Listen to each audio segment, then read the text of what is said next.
الحمدللہ رب العالمین والعاقبۃ للمتقین والصلاة والسلام علی رسولہ الانبیاء والمرسلین اما بعد فاعوذ باللہ من الشیطان الرجیم بسم اللہ الرحمن الرحیم وَإِذْ أَخَذَ رَبُّكَ مِن بَنِي آدَمَ مِن ظُهُورِهِمْ ذُرِّيَّتَهُمْ وَأَشْهَدَهُمْ عَلَىٰ أَنفُسِهِمْ أَلَسْتُ بِرَبِّكُمْ قَالُوا بَلَىٰ شَهِدْنَا أَن تَقُولُوا يَوْمَ الْقِيَامَةِ إِنَّا كُنَّا عَنْ هَٰذَا غَافِلِينَ صدق اللہ العظیم وصدق رسولہ النبی الکریم ونحن علی ذلک من الشاہدین والشاکرین والحمد للہ رب العالمین۔ ہم سب کو اسکول جانے کا بھی موقع ملتا ہے، اور ہم میں سے بعد میں کچھ لوگ کالج یونیورسٹی بھی پھر جاتے ہیں، تو ایک تجربہ سب کو یہ ہوتا ہے کہ سب کو امتحان دینا پڑتا ہے۔ ایک وقت ایسا آتا ہے سب کو امتحان دینا پڑتا ہے، اس وقت اپنے ٹیچر سے پوچھتے ہیں کہ امپورٹنٹ کیا ہے، کوئی سوال کون سا آئے گا یہ پوچھتے ہیں تاکہ تھوڑا سا امتحان میں آسانی ہو جائے۔ تو چاہے وہ اسکول میں ہو چاہے یونیورسٹی میں ہو، پوری کوشش کرتے ہیں کسی طرح میں پتہ چل جائے امتحان میں کیا آ رہا ہے تاکہ ہمارے امتحان اچھے ہو جائیں۔ تو اسی طرح مسلمان ہونے کی حیثیت سے یا انسان ہونے کی حیثیت سے ہم سے آخرت میں بھی ہمارا امتحان ہوگا۔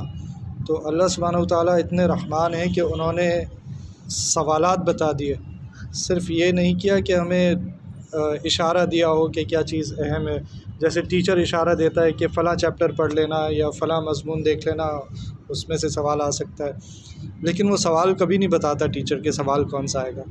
تو ہمارے رب نے ہمیں وہ سوالات بھی بتا دیے جو امتحان میں آئیں گے، تو وہ سوالات پہ آج ہم نظر ڈالیں گے وہ کون سے سوالات ہیں۔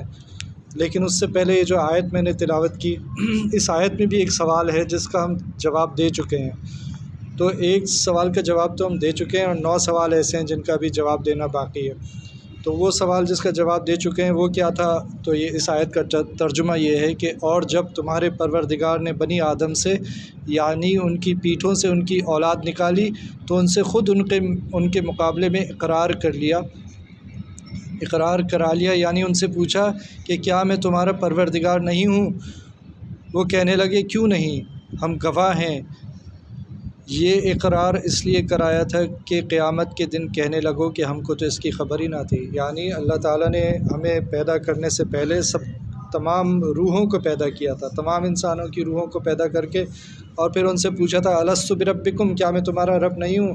تو ساری روحوں نے، ہماری روح سمیت سب نے یہ جواب دیا تھا کہ بے شک آپ ہمارے رب ہیں، کیوں نہیں آپ ہمارے رب ہیں۔ پھر اللہ سبحانہ وتعالیٰ نے آگے یہ بھی بتا دیا کہ یہ میں نے سوال کس لیے پوچھا، تو آگے یہ جواب ہے اس کا کہ یہ سوال کس لیے پوچھا تاکہ تم روز حشر یہ نہ کہہ دو کہ مجھے تو پتہ ہی نہیں تھا۔ تو اس لیے پہلے سے یہ اقرار لے لیا کہ اب رب ہونے کا مطلب یہ کہ جب آپ ہمارے رب ہیں تو ہم آپ ہی کی مانیں گے، کوئی اور رب ہوتا تو ہم اس کی مانتے۔ تو اللہ تعالیٰ نے اس لیے یہ وعدہ کیا تھا کہ جب موقع آئے گا تو وعدہ یاد دلا دیا جائے گا۔ اب اس دنیا میں ہمیں وہ سوالات بتا دیے جو آگے جا کر ہونے ہیں، اس دنیا میں نہیں ہونے بلکہ موت کے بعد ہونے ہیں۔ تو سب سے پہلے قبر میں 3 سوال ہوں گے جو آپ میں سے اکثر کو پتہ ہوں گے کہ وہ کون سے 3 سوال ہیں۔ تو پہلا سوال ہوگا من ربک، تمہارا رب کون ہے؟ یعنی وہی سوال جو پہلے پیدا کرنے سے پہلے کیا تھا، اب وہ موت کے بعد پوچھا جا رہا ہے کہ من ربک۔ پھر دوسرا سوال ہوگا من نبیک، پھر تیسرا سوال ہوگا ما دینک۔ تو پہلے پوچھا تمہارا رب کون ہے، پھر پوچھا تمہارا نبی کون ہے، اور تیسرا سوال یہ تھا کہ تمہارا دین کیا ہے۔ تو جس نے اپنے رب کو اپنی زندگی میں یاد رکھا ہوگا، یعنی جب موقع نماز کا آیا تو نماز پڑھی، جب کوئی ایسا موقع آیا جہاں حقوق اللہ کا خیال رکھنا تھا وہاں حقوق اللہ کا خیال رکھا، جہاں حقوق العباد کا خیال رکھنا تھا، اپنے ماں باپ کا خیال رکھنا تھا، اپنے اولاد اپنے گھر والوں کا خیال رکھنا تھا، جو جس کے حقوق تھے وہ پورے کرنے تھے۔ اگر کوئی ملازمین ہیں تو ان کے حقوق پورے کیے۔ تو یہ اسی وجہ سے اس نے سب جگہ اپنے حقوق پورے کیے، اپنے فرائض پورے کیے کہ اس کو اپنا رب یاد تھا۔ تو اگر اس نے دنیا میں اپنے رب کو یاد رکھا ہوگا تو پھر وہ قبر میں بھی آسانی سے جواب دے دے گا، اور جو ان 3 سوالوں کے جوابات دے دے گا وہ قبر کے عذاب وغیرہ سے بچ جائے گا۔ تو دوسرا سوال یہ تھا کہ من نبیوں کا، تمہارا نبی کون ہے؟ تو اسی طرح جس نے اپنے نبی کو زندگی میں یاد رکھا، دنیا میں یاد رکھا، تو پھر وہ اس سوال کا جواب بھی دے دے گا کہ پھر تیسرا سوال ہے ما دینوں کا، اور یہ بھی اسی طرح یہ کہ اپنے دین کو یاد رکھا، اپنی زندگی میں دین کی جو تعلیمات تھیں ان پہ عمل کیا، اور دین کو ایک سائڈ پہ نہیں کر دیا، جس طرح لوگ یہ کہہ کر دین کو ایک سائڈ پہ کر دیتے ہیں کہ بھئی دین بھی ہے اور دنیا بھی ہے۔ تو اگر اچھی طرح سمجھنا چاہیں ہم دین کو، تو دین یہ ہے کہ جو کچھ دنیا میں ہمیں کرنا ہے وہ ہمیں دین بتاتا ہے۔ شادی کیسے کرنی ہے وہ دین بتاتا ہے، جاب کیسے کرنی ہے، جھوٹ نہیں بولنا، پورا تولنا ہے کم نہیں تولنا، یہ ساری چیزیں دین بتاتا ہے۔ یہاں تک کہ شادی کر لی پھر طلاق کیسے دینی ہے وہ بھی ہمیں دین بتاتا ہے۔ تو دنیا میں جو کچھ ہم کرتے ہیں وہ ہمیں دین ہی بتاتا ہے، اس لیے یہ تفریق کرنا کہ دین بھی ہے اور دنیا بھی ہے یہ غلط ہو جاتا ہے۔ تو یہ ٹوٹل ہو گئے 4 سوال، جس میں سے ایک ہماری پیدائش سے پہلے تھا، اور پھر 3 سوال قبر میں ہو گئے۔ اس کے بعد حدیث میں آتا ہے ایک سوال جو بہت ہی اہم سوال ہے، وہ ہوگا روز حشر۔ تو حضرت ابو ہریرہ رضی اللہ عنہ فرماتے ہیں کہ قیامت کے روز بندے سے سب سے پہلے اس کی نماز کا محاسبہ ہوگا، اگر وہ ٹھیک رہی تو کامیاب ہو گیا، اور اگر وہ خراب نکلی تو ناکام و نامراد ہو گیا۔ تو جس طرح دنیا میں امتحانات ہم دیتے ہیں اور اس میں ہم کوشش کرتے ہیں پہلا سوال ہمارا سب سے اچھا ہونا چاہیے، تو اگر 5 سوال ہیں ان میں سے جو سب سے اچھا ہمیں سوال آتا ہے وہ ہم سب سے پہلے کرنے کی کوشش کرتے ہیں، تاکہ جب جو بھی چیک کر رہا ہوگا پرچہ وہ دیکھے گا کہ اس نے پہلا سوال اچھا کیا، تو وہ آگے کا بھی یہی سمجھے گا کہ آگے بھی اس نے اچھا ہی کیا ہوگا۔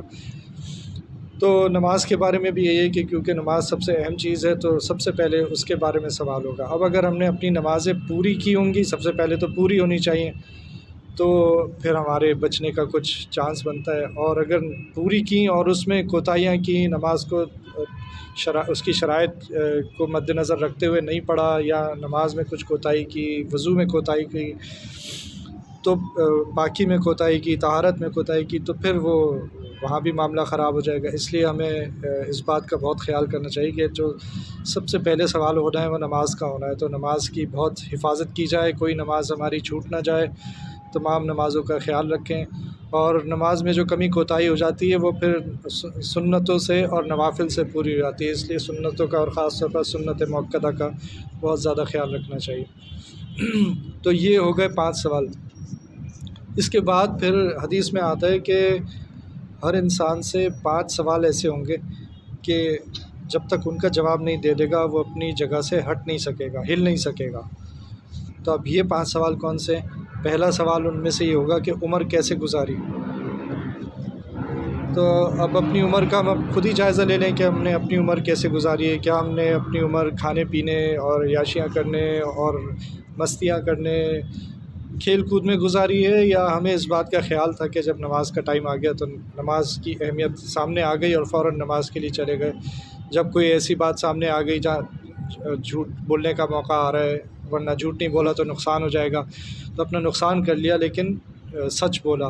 اور اسی طرح ماں باپ ہیں، ماں باپ کی خدمت کر رہے ہیں، ماں باپ کی نافرمانی نہیں کر رہے، جب ماں باپ کی خدمت کا وقت آ گیا تو سب سے پہلے ان کو ترجیح دینا، ان کا خیال کرنا، ان کے سامنے اپنی آواز بلند نہیں کرنا، اسی طرح گھر میں تمام افراد جو ہیں ان سب کا خیال کرنا، ان کے حقوق پورے کرنا۔ تو یہ تو عمومی طور پر عمر کیسے گزری یہ سوال ہوگا۔ اس کے بعد 7واں سوال آ گیا، یعنی ٹوٹل 10 سوالوں میں سے اب 7واں سوال یہ ہے کہ جوانی کیسے گزاری۔ تو عمر کا تو ایک اجمالی جواب ہونا چاہیے، اور پھر جوانی خاص طور پہ پوچھی جا رہی کہ جوانی کیسے گزاری۔ کیونکہ جوانی میں انسان گناہوں کی طرف زیادہ راغب ہوتا ہے اور شیطان کے حملے زیادہ ہوتے ہیں۔ اس وقت جس نے اپنی جوانی کی حفاظت کی اور عبادات میں لگا رہا تو اس کا کیا انعام ہوگا؟ اس کا انعام یہ ہوگا کہ وہ روز حشر عرش کے سائے میں جن چند لوگوں کو جگہ ملے گی ان میں سے وہ بھی ہوں گے جنہوں نے اپنی جوانی میں عبادتیں کی۔ تو اگر کوئی عرش کے سائے میں جگہ چاہتا ہے وہ اپنی جوانی کی حفاظت کرے اور جوانی میں اللہ تعالیٰ کو اپنے رب کو یاد رکھے اور عبادتیں کرے تو اس کو عرش کے سائے میں جگہ ملے گی۔ یہ وہ دن ہوگا جس دن سب پریشان ہوں گے کہ نفسی نفسی نفسی نفسی، یعنی میری جان کر رہے ہوں گے، تو ہر کوئی پریشان ہوگا اس پریشانی کے عالم میں جوانوں کو۔ تو اچھا، پھر جوانی میں یہ ہوتا ہے کہ انسان میں طاقت بھی ہوتی ہے، قوت بھی ہوتی ہے، تو وہ دین کی خدمت بھی کر سکتا ہے، دین کے کام بھی کر سکتا ہے۔ تو اس لیے جوانی کے بارے میں خاص طور پر سوال ہوگا۔ 8واں سوال یہ ہوگا کہ مال کیسے حاصل کیا۔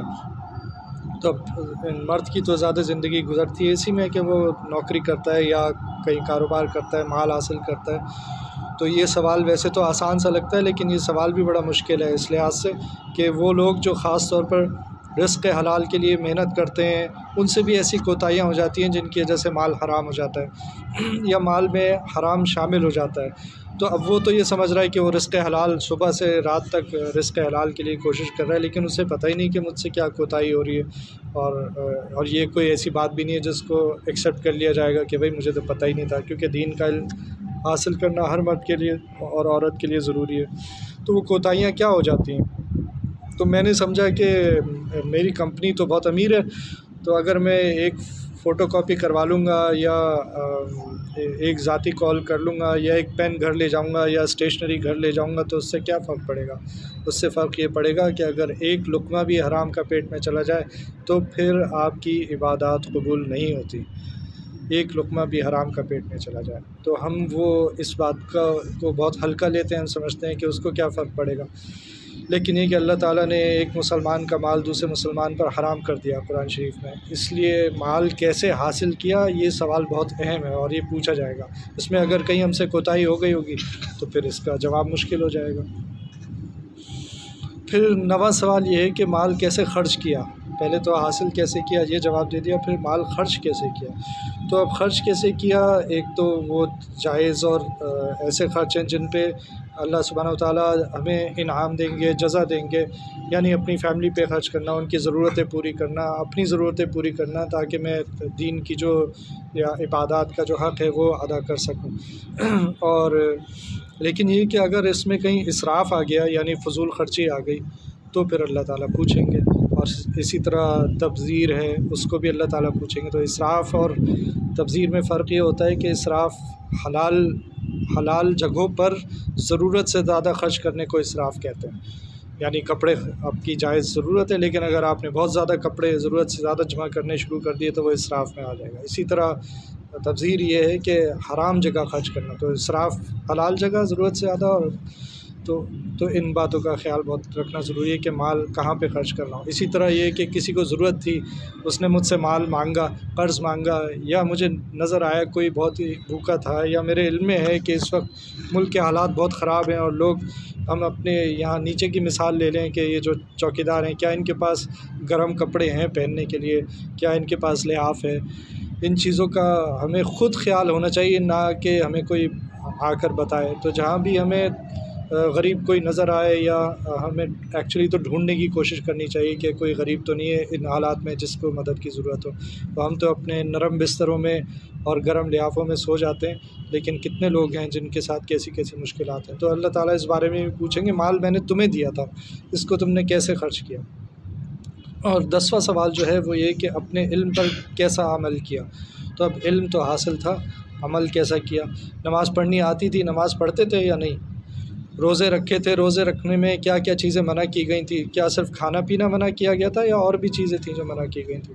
تو اسی طرح جو بھی علم ہے، اور یہ تو ہم کہہ نہیں سکتے کہ میرے پاس علم نہیں تھا، دین کا علم حاصل کرنا ہر مسلمان مرد و عورت پر فرض ہے۔ تو اس لیے جو علم حاصل کیا تھا اس پر کتنا عمل کیا۔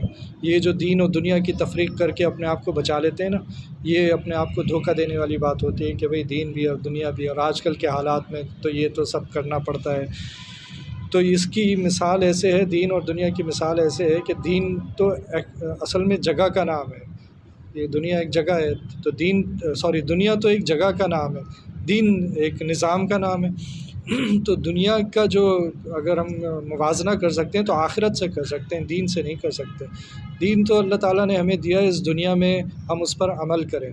تو اگر ہم اس پر عمل نہیں کریں گے، ایک تو شیطان کا دین بھی ہے اور دوسرے دین بھی ہیں، کمیونزم ہے، میٹیریلزم ہے، ہم ان دینوں پر بھی عمل کر سکتے ہیں کہ اللہ سبحانہ و تعالیٰ نے ہمیں اسلام دیا، تو اگر ہم اسلام کو اپنی دنیا میں امپلیمنٹ کریں گے تو ہم کامیاب ہو جائیں گے، اور جیسے ہی دنیا ختم ہوگی تو دین بھی ختم ہو جائے گا، نہ جنت میں نمازیں ہیں، نہ روزے ہیں، نہ حج ہے، تو دین ہمارا سارا اس دنیا کے لیے آیا ہے۔ یہ سوچ کر یا یہ سمجھ کر کہ دین اور دنیا الگ الگ چیزیں، ہم اپنے آپ کو دھوکہ دیتے ہیں۔ اس دنیا میں ہمیں دین اپنی زندگی پر لاگو کرنا ہے۔ اللہ تعالیٰ مجھے بھی عمل کی توفیق عطا فرمائے، ہم سب کو عمل کی توفیق عطا فرمائے۔ ربنا تقبل منا انك انت السميع العليم وتب علينا انك انت التواب الرحيم۔ صلی اللہ تعالیٰ علی خیر خلقہ محمد وعلی آلہ واصحابہ اجمعین، آمین برحمتک یا ارحم الراحمین۔